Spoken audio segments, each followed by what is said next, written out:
રામકથાની અંદર આમ તો છે ને 24 કલાક આપણે રસોડું ચાલુ રાખીએ છીએ, કારણ કે એક જે કંઈ આપણે કાલે પેલો બીજો દિવસ હતો તો આપણે 28,000 લોકોને આપણે પ્રસાદનું આપણે આયોજન કરેલું હતું.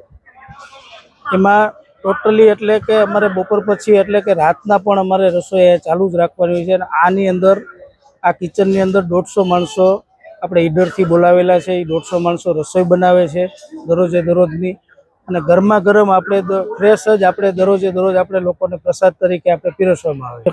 દરરોજ છે એક સ્વીટ હોય છે, ફરસાણ હોય છે, રોટલી હોય છે, શાક હોય છે, દાળ ભાત, સંભારો અને છાશ.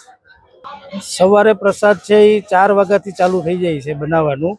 4 વાગે અને 11 વાગે આપણે જમવાનું ચાલુ કરાવી દઈએ છીએ.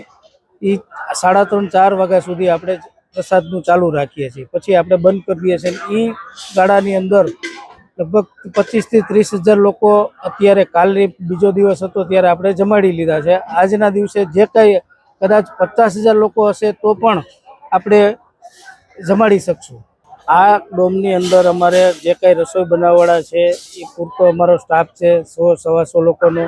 એ સિવાય અહીંથી જે સર્વ કરવાનું છે અમારે એનો પણ અમારે 70 લોકોનો સ્ટાફ છે. 8 વ્હીકલ છે અમારા. 8 વ્હીકલ દ્વારા અમે દરેક કાઉન્ટર ઉપર અમે સર્વ કરીએ છીએ. ત્યાં પણ અમારા 200 બહેનો છે એ કાઉન્ટર ઉપર સેવા આપી રહ્યા છે. એ સિવાયના ત્યાં પણ અમારા કન્વીનર ભાઈઓ જે કંઈ છે સ્વયંસેવકો એ પણ ત્યાં સેવા આપી રહ્યા છે. એટલે આમ એવરેજ ગણો એટલે 500 થી 700 લોકોનો સ્ટાફ ખાલી જનરલ આપણું જે કંઈ પ્રસાદ લેવાનું છે એમાં બધા સેવા આપી રહ્યા છે.